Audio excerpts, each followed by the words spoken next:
ओम अज्ञानतिमिरान्धस्य ज्ञानञ्जनशलाकया चक्षुरुन्मीलितं येन तस्मै श्रीगुरुवे नमः। हरे कृष्णा। तो हम लोग बैठे हैं ब्रह्म कुंड में, कुरुक्षेत्र में।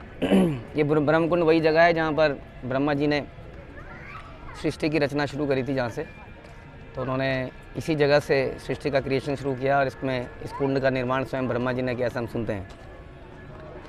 तो भगवद गीता अध्याय 15 श्लोक संख्या 19। यो मामेव सम्मूढ़ो जानाति पुरुषोत्तमं स सर्वविद भजति मां सर्वभावेन भारत। जो कोई भी मुझे संशय रहित होकर पुरुषोत्तम भगवान के रूप में जानता है वह सब कुछ जानने वाला है। अतएव हे भरत पुत्र, वह व्यक्ति मेरी पूर्ण भक्ति में रत होता है। तो क्योंकि ये पुरुषोत्तम योग है और इसमें भगवान बहुत खुल के बता रहे हैं कि कौन है वो, तो ऐसी चर्चा केवल शुद्ध भक्तों के साथ ही हो सकती है वास्तव में। और इससे पहले आपने देखा कि हम अर्जुन को भगवान विराट रूप दिखा चुके हैं और अपनी ऑपुलेंसेस के बारे में बता चुके हैं। और अब वो समय आ चुका था कि सारे संसार को खुलासा करना जरूरी है कि पूर्ण पुरुषोत्तम कौन है। तो हमने पिछले श्लोक में भी सुना इसके बारे में डिटेल में। अब यहाँ भगवान बता रहे हैं कि जो कोई भी मुझे संशय रहित होकर पूर्ण पुरुषोत्तम भगवान के रूप में जानता है। जैसा हम अक्सर चर्चा करते हैं कि भगवान को बहुत सारे लोग जानते हैं, ख़ासतौर पे भारत में कई लोग कहते हैं कि बहुत बड़े राजकुमार थे, कोई कहता है कि हाँ कोई देवता हैं शायद। हाँ, अलग अलग तरीके से लोग कृष्ण को जानते हैं, कृष्ण से अट्रैक्ट भी होते हैं, जन्माष्टमी में भी जाते हैं, लेकिन वही भगवान है ये मानने को राज़ी नहीं होते। अभी कुछ दिन पहले हमने कहीं पर ये जारी किया कि कैसे भगवान के पास, कृष्ण के पास 6 ऑपुलेंसेस हैं जो कि केवल भगवान के पास होती हैं, कि वो सबसे सुंदर हैं, सबसे ज्ञानवान हैं, सबसे बलवान हैं, सबसे ज़्यादा यशवान हैं, सुंदर हैं, यशस्वी हैं। उस पर किसी व्यक्ति ने ये रिप्लाई किया कि भगवान कैसे हो सकते हैं, कृष्ण तो डिपेंडेंट थे, वो माखन के लिए डिपेंडेंट थे, वो ग्वाल बालों पर डिपेंडेंट थे। उसके बाद उन्होंने वहाँ पे झूठ बोला, उसके बाद उन्होंने स्त्रियों के साथ नृत्य किया। तो जैसे ही कृष्ण को भगवान के रूप में स्थापित किया था, लोगों को संशय होने लगता है, क्योंकि उन्होंने गीता और भागवतम के ज्ञान को नहीं पढ़ा है, उन्होंने गुरु परंपरा में नहीं सुना है। इसलिए केवल ये जान लेना कि कृष्ण एक महान व्यक्ति थे इनफ नहीं होगा। जैसे कि कई लोग चैतन्य महाप्रभु को केवल एक महान व्यक्ति के रूप में जानते हैं, ये नहीं जानते कि वो साक्षात भगवान है। और कितने पुराणों में इसके बारे में ऑलरेडी बताया गया है कि वो साक्षात भगवान है। वैसे ही कृष्ण को लोग नहीं जानते हैं कि वो साक्षात भगवान ही है। इसलिए जो कोई भी मुझे संशय रहित होकर पूर्ण पुरुषोत्तम भगवान के रूप में जानता है, संशय नहीं हो सकता है, ऐसा नहीं हो सकता है कि क्या भगवान है। पहली बात तो यही लोगों को डाउट हो जाता है कई बार, क्या कोई भगवान नाम की चीज़ भी है, हम इतना पूजा पाठ तो कर रहे हैं। पहले तो ये संशय आ जाता है। दूसरा, कई बार संशय आया था क्या यही भगवान है, क्या पता कोई और भगवान हो। कहीं हम किसी के धाम में जाते हैं, कई बार माना केदारनाथ चले गए, केदारनाथ में शिव जी के भक्तों को देख के एकदम से दिमाग कई बार लगता हो यही तो हैं।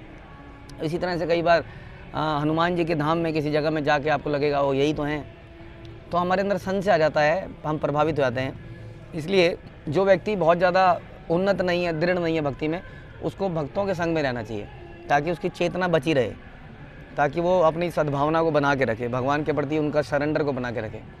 उसको भक्तों से दूर नहीं होना चाहिए, क्योंकि बड़ी मुश्किल से कहते हैं ना कि बहुनाम जन्मानाम अंते, बहुत जन्मों के बाद कोई जीवात्मा इस निष्कर्ष पे पहुंचता है कि वासुदेवम सर्वमिति। हाँ, तो इसलिए कितने जन्म तो इस बात को समझने में लग गए कि भगवान कृष्ण ही सब कुछ हैं, और फिर उसमें डाउट अगर आ गया, संशय आ गया, तो हम बिल्कुल सब बेकार हो जाएगा। इसलिए भगवान गीता में कहते हैं संशय आत्मा विनश्यति, क्योंकि संशय हमारी स्पीड को रोक देता है। तो कोई भी मुझे संशय रहित होकर पूर्ण पुरुषोत्तम भगवान के रूप में जो जानता है कि आई एम दैट सुप्रीम, जो सुप्रीम क्रिएटर है, सुप्रीम मेंटेनर है, सुप्रीम डिस्ट्रॉयर है और भोगता है, वह सब कुछ जानने वाला है। वास्तव में वो व्यक्ति सब कुछ जान चुका है। उसको और कोई चीज़ जानता है कि नहीं जानता है डज नॉट मैटर। वो कितने देवी देवता हैं, कौन से का जन्म कब हुआ। कई बार लोग प्रवचनों में प्रश्न पूछते हैं, आप जानते हैं क्या गणेश जी कैसे पैदा हुए। कई लोग पूछते गणेश जी का सर शिव जी ने कैसे काट दिया, इसका आंसर बताइए। हाँ, वो तो ज्ञाता थे, वगैरह वगैरह। बहुत सारे देवी देवता हैं, उनकी अनेक अनेक कहानियाँ हैं। अगर आपको नहीं भी मालूम है तो डज नॉट मैटर, क्योंकि आप निचोड़ को जानते हो, सार को जानते हो। वो सार क्या है? सार है यो मामेव सम्मूढ़ जानाति पुरुषोत्तमम। हाँ, जो मुझे पूर्ण पुरुषोत्तम के रूप में जानता है संशय रहित होकर, वह सब कुछ जानने वाला है। अतएव हे भरत पुत्र, हाँ, वह व्यक्ति मेरी पूर्ण भक्ति में रत होता है।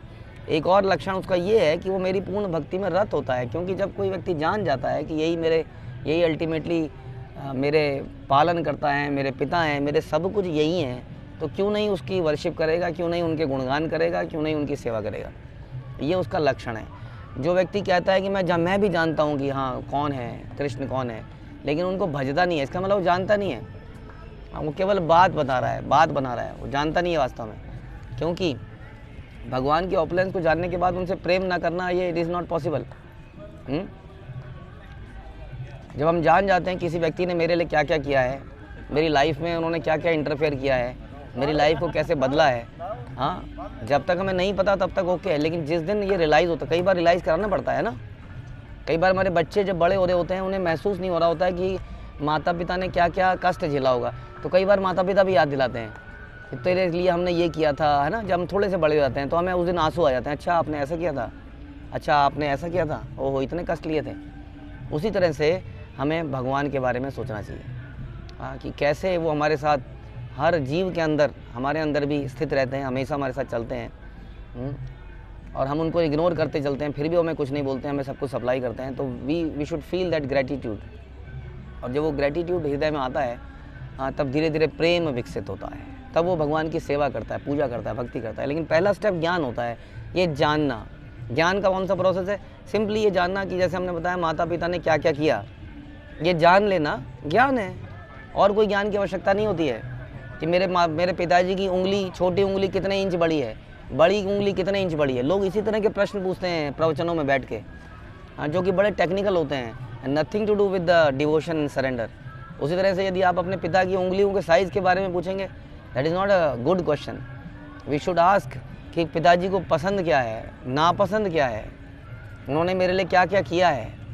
उसी तरह से भगवान के विषय में हमें यही प्रश्न पूछने चाहिए कि भगवान किस चीज़ को पसंद करते हैं, कौन सी चीज़ उन्हें अच्छी नहीं लगती है, उन्होंने हमारे लिए क्या क्या किया है। जितना इसी को ज्ञान कहते हैं, और बाकी सब ज्ञान व्यर्थ है। इसलिए कहते हैं यहाँ पर कि वह व्यक्ति पूर्ण भक्ति में रत होता है, और वह सब कुछ जानने वाला है। और चीज़ वो जानता है कि नहीं जानता है, डज नॉट मैटर।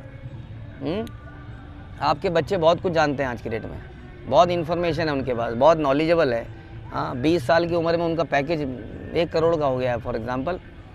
लेकिन हाउ डज़ इट मैटर कि अगर वो आपको प्रेम ना दे और आपको घर से निकाल दे, या बिज़ी हो जाए, पूरी दुनिया से अलग हो जाए, जैसा कि होता जा रहा है।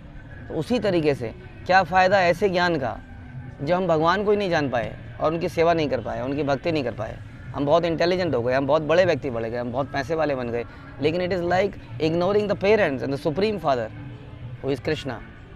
तो इसलिए सब कुछ जानने वाला व्यक्ति वही है जो भगवान को पूर्ण पुरुषोत्तम के रूप में जानता है, और जानता है कि हमारे जीवन में उनका क्या योगदान है, और ये जानते हुए पूरी तरह से भक्ति में, उनकी सेवा में लग जाता है।